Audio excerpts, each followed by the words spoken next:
this will change your life. That one belief, if you also execute it. And you know what you're going to learn today? You're going to learn some skills today that are so easy and so simple that all you got to do is commit to making them a habit so you don't have to think about it anymore. Your life will change forever. Your personal life, the way you communicate to yourself, your practice, your team, and most of you are already so bonded, you're incredible. But is there always a deeper level that we could pursue, yes or no? There's always a deeper connection. And if it's possible, should we pursue it? Yeah, why not have more ecstasy? Why not be closer? Why not be more loving? Why not be more connected? Why not do more? Why not create more? Why not make it happen? Why not? Why not us? Why not now? That's what we're going to do this day. So get the feeling for what it is. It all comes down to meaning. We change the meaning, we change it all. I'll give you an example too. When I was on my first book tour, this woman calls me up on the phone, right, on the radio, and I love doing the radio responses. I love, like, real fast, help people. So this woman calls up and she goes, Mr. Robbins, she goes, I've tried everything. I'm so upset. I'm depressed all the time. I've been depressed now for 7 years. I said, gosh, how have you accomplished that? She goes, what? I said, how have you accomplished that? I mean, that's pretty amazing. I said, are you depressed even when you sleep? She goes, when I sleep? What I'm doing is breaking her what? You remember? Pattern, interrupting her pattern. That's all you got to do. If you respond to people and go, oh man, I'm sorry you feel that way, and that's not enough. Sometimes you got to interrupt the pattern, tease them, and be loving, but tease them. Because if you just go, oh, it's okay, they're getting a lot of feedback. They're being rewarded for feeling bad. Is that true? So you got to be careful. You got to be loving, but you got to be fun and loving. So that would be my response. A loving, fun-loving response. An outrageously fun-loving response. That'll break their pattern. Do something they don't expect. So I said, well, what's the challenge? You go, well, it's because my boyfriend left me 7 years ago. He left me. He took my whole life. I said, he took your whole life? He goes, yeah, I gave him everything. I said, everything? You kept your voice, I hear. So, well, you know, he gave me everything. My whole life's run forever. Why is she in pain? That's right. She feels tremendous depression, actually, because she's been angry, because she really felt what? Hurt. See, our state affects a lot of the meaning we link to things. When we're stressed, well, we can make out the worst situation out of virtually anything, can't we? See, you got to remember, you're the producer of this play. You're the one writing the script of this movie. Now, some of you, though, have like one style of writing called drama. Maybe you ought to try writing a comedy instead. It might be more enjoyable. Some of you have written a love story. My congratulations to you. Some of you have written an adventure story. Some of you have got one garbled story that doesn't seem to make any sense. Maybe it's time you cleaned up the script, which doesn't mean go back and rewrite it all. It means tear up the old one. Do you have to like go back and rewrite the whole script in order to make it work? Yes or no? Now what you can do is set it aside and move on from here. What a concept. Decide, what do I want now? What happened to my past doesn't mean diddly. What matters is where I'm going. If you're trying to drive in the future using the rear view mirror as your guidance tool, you're going to crash. Plus, you know what? Your future is going to look like your past. Pretty scary. Maybe I just let go of the past, tear up that script. You don't have to keep playing that same play. Write a new one now. See, the whole key is the quality of life is the quality of communication. Number one, with yourself. Because nothing has any meaning except the meaning you give it. And the meaning you give it is going to determine how you feel. How you feel is going to determine what you do, and what you do is going to shape your destiny. See, if I interpret this means this person doesn't love me, then now all of a sudden I'm going to feel lousy about it, and I'm going to do things either verbally or non-verbally to get back maybe. Or, at the very worst, I'll withhold my emotions because I don't want to be hurt again.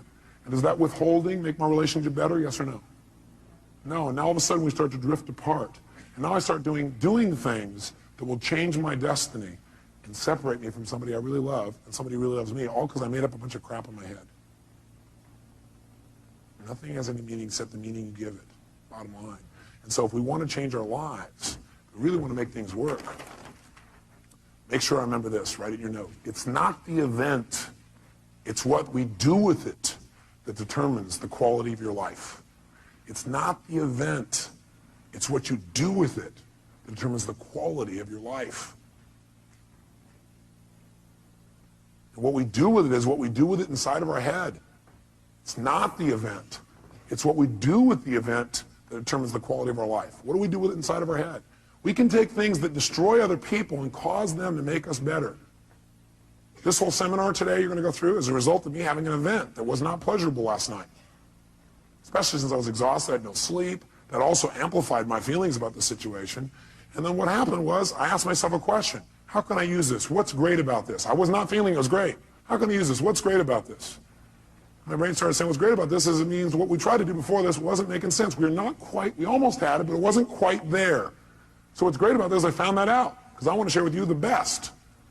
What's great about it is I can use this intense emotion to see what really will work in the most intense feelings I've got. Wow, what a great deal. See, it's not the event, it's what you do with it.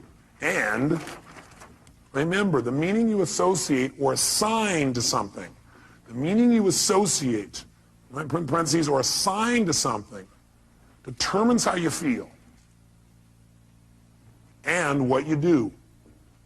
So the meaning you associate or that you assign to something determines how you feel and what you do throughout your life.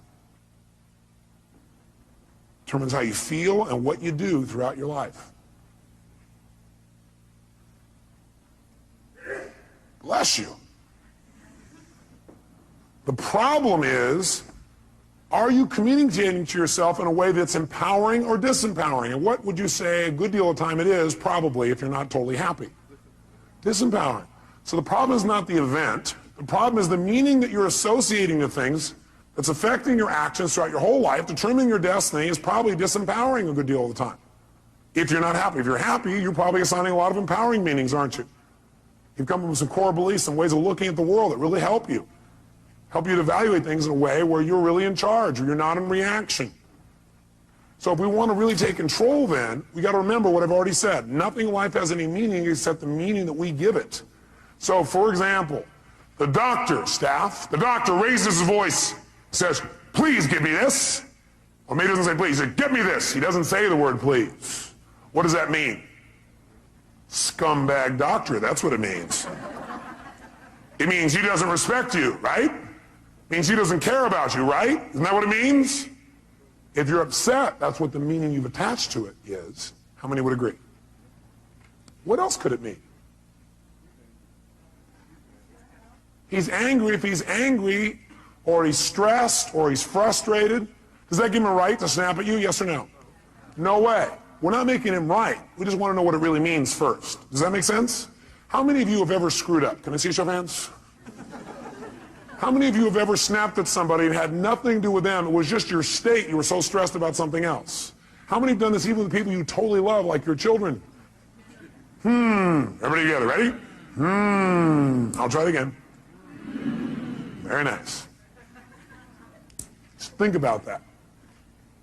Now, when the doctor does that, instead of going, he has no right to do that, you're right, he has no right to do it. You're absolutely right. And you need to help him so he doesn't do that anymore. You need to help him, not make him wrong. If you make him wrong, is that going to enroll him in not doing this again, yes or no? Doctor, when all of a sudden you keep asking your staff and they don't deliver something you need, does that mean they're incompetent? Mean they don't care? Mean they're not as committed as you? You're working to the bone, you don't have any time? You're not even getting paid, they're getting paid, they must not care about you. Is that what it means? No. What might it mean? They're overloaded, they're overworked. You beat them to a pulp. They don't want to talk to you because you've been real mean and hard to be around. They're trying to avoid you and stay out of your way because they're afraid they're going to set you off. Oh. I noticed that was a doctor that was laughing. Huh, ma'am? Is that possible? But see, which meaning you assign will determine how you feel and how you treat people. Isn't that true? And it doesn't just stop there. It continues. Because the truth is, most of you don't communicate all that you feel, and it's a good thing. Because words spoken in a moment of anger, some words like that are never forgotten. Now, that's not true. You can forget them, but people think, I'll never forget that. They keep telling them, I'll never forget that. I'll never forget that. I'll never, never. I will not forget that. They work real hard to remember it. But how many of you have forgotten your own home telephone number, address, or how to spell the word the? So you can forget, can't you? Yes. Actually, forgetting is a very useful tool. I may want to teach you before the weekend's up the power of forgetting. Not forgiving, forgetting. Ready?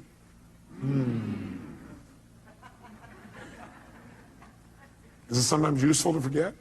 Yeah. Especially if what you're forgetting is only your perception.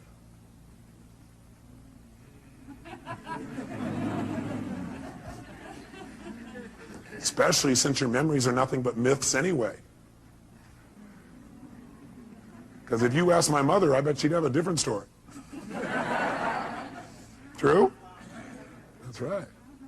See, the bottom line in life then is we've got to make sure that we assign a meaning that empowers and doesn't disempower. By the way, we don't really know for sure what the meaning is unless we ask. By the way, do we always have to ask? No. Sometimes we can hallucinate that people are coming from the best place. How often would it be useful to hallucinate that people are really coming from positive intention? Yes. See, if you question my behavior, I can probably deal with that. But if you question my intention, that is going to really hurt me.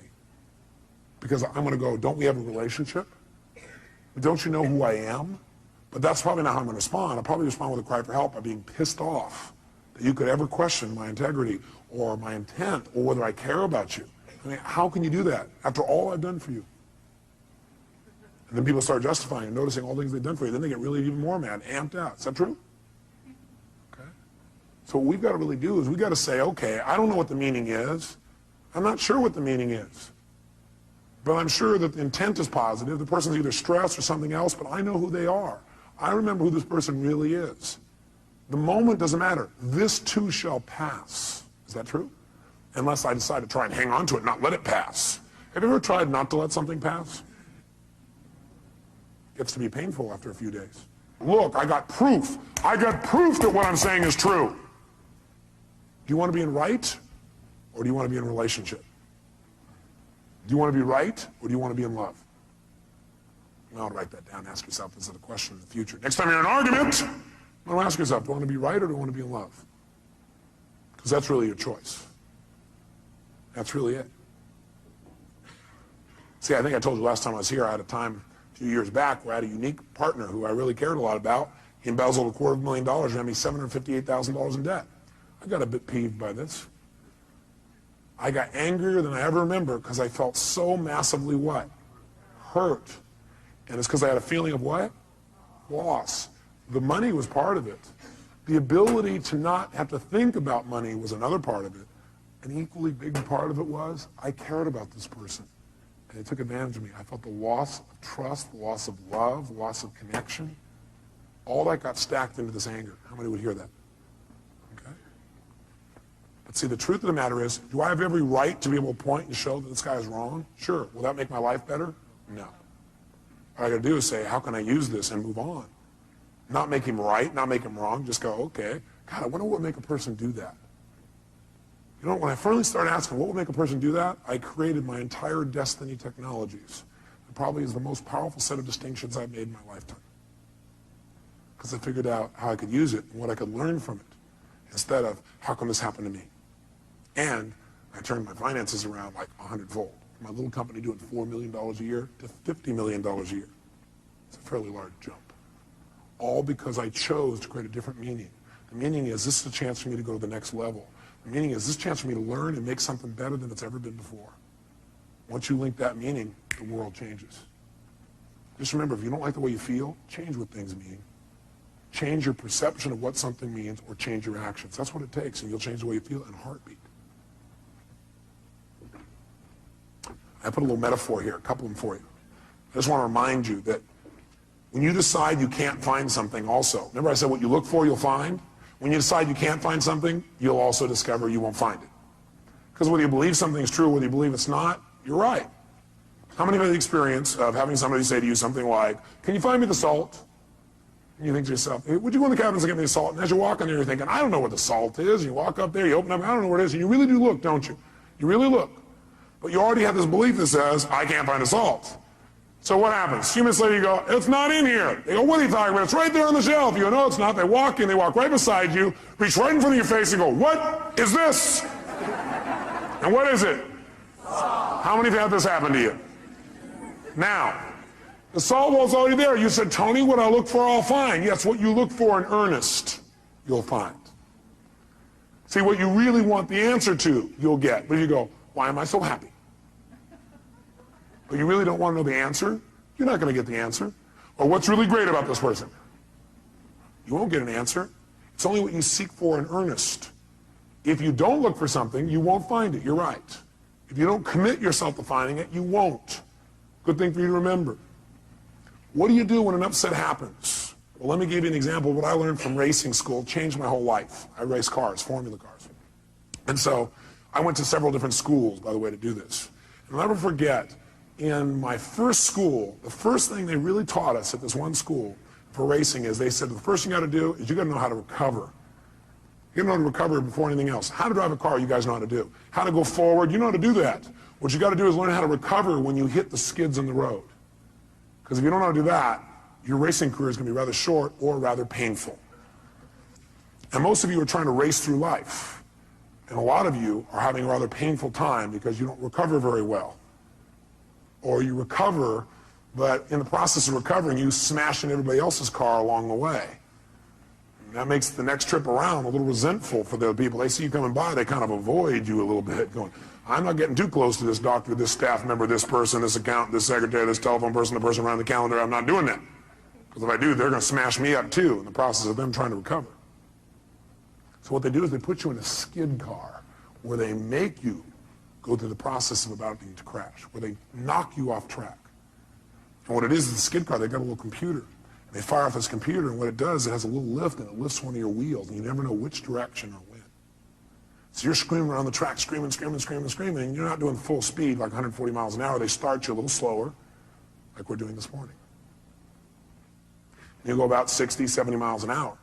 But 60, 70 miles an hour on a track is pretty intense, and you're going right for a wall, and all of a sudden, you start to skid out of control. And what they tell you in advance is that what you got to do is when you start to skid out of control, there's only one key. Look where you want to go. Focus on where you want to go. Do not focus on what you're afraid of. Now, what do people do in life? We focus on what we fear, and we get more of whatever we focus on. That's what they tell you there. They say, look, whatever you focus on, that's where you're going to go. Whatever you focus on, you're going to get more of. If you focus on the wall, you're going to get a lot of wall. Real fast, you're going to crash. What you immediately got to do is focus on what you want. Not where you think you're going, not where you think you are. If you're not where you want to be, if you're not where you're wanting to go, focus on where you want to go. Immediately, don't hesitate.